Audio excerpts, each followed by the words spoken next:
Isang magandang araw pong muli sa inyo mga kapatid, mga kaibigan. Muli po andito na naman si Balintataw ng Agila upang kayo po ay handugan ng isa na naman pong tula. Ang pamagat po ng tula na aking bibigkasin, ibalik ang nakaraan. Ako pong si Balintataw ay matamang nag-aabang ng kung anong mangyayari at magiging kaganapan. Sa sanga ng isang punong ang mga sanga ay malabay, doon ako nakahimpil, paligid ay tinatanaw. Ako'y nagpalipat-lipat sa puno na matatayog, tila ako'y naghahanap nitong signal sa palibot. Nagbabaka sakali na may scoop na madadampot upang ito'y gawing tula sa followers ihahandog. Di nga ako nagkamali pagkat aking balintataw ay mayroong naaninag doon sa may kalayuan. Ako ay pumaimbulog at mabilis na naglakbay hanggang ako'y makarating doon sa isang kaparangan. Sa gilid ng kaparangan may natanaw akong kubo at doon nga nanggagaling ang signal na nasagap ko. Narinig kong nag-uusap isang lula at isang lulo at dito ko sisimulan itong aking tulang kwento.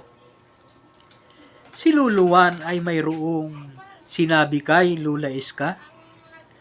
Ganito ang sinabi niya kay Iska na asawa niya.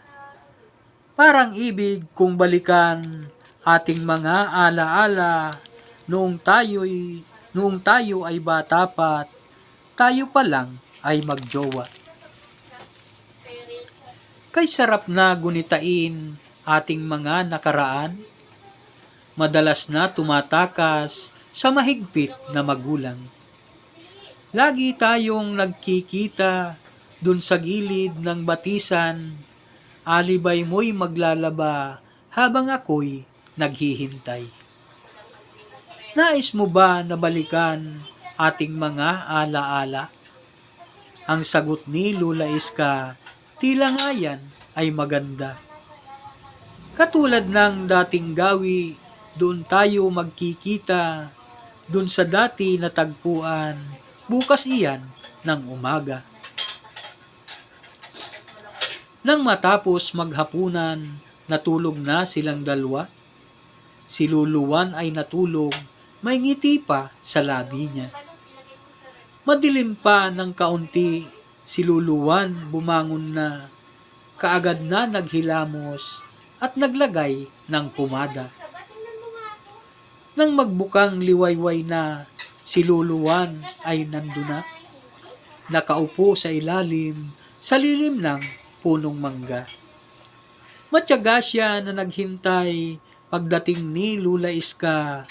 Malapit nang magtanghali, wala pa rin itong lula.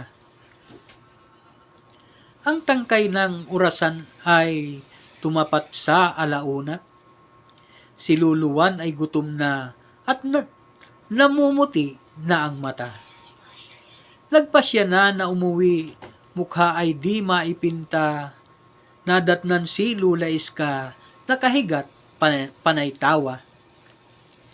Si Luluwan ay napikon, nagalit kay Lula Iska. Damuntris kang matanda ka, bakit hindi ka pumunta? Ang sagot ni Lula Iskang, pagtaway di masawata, hindi raw siya pinayagan nitong mga magulang niya. Salamat po!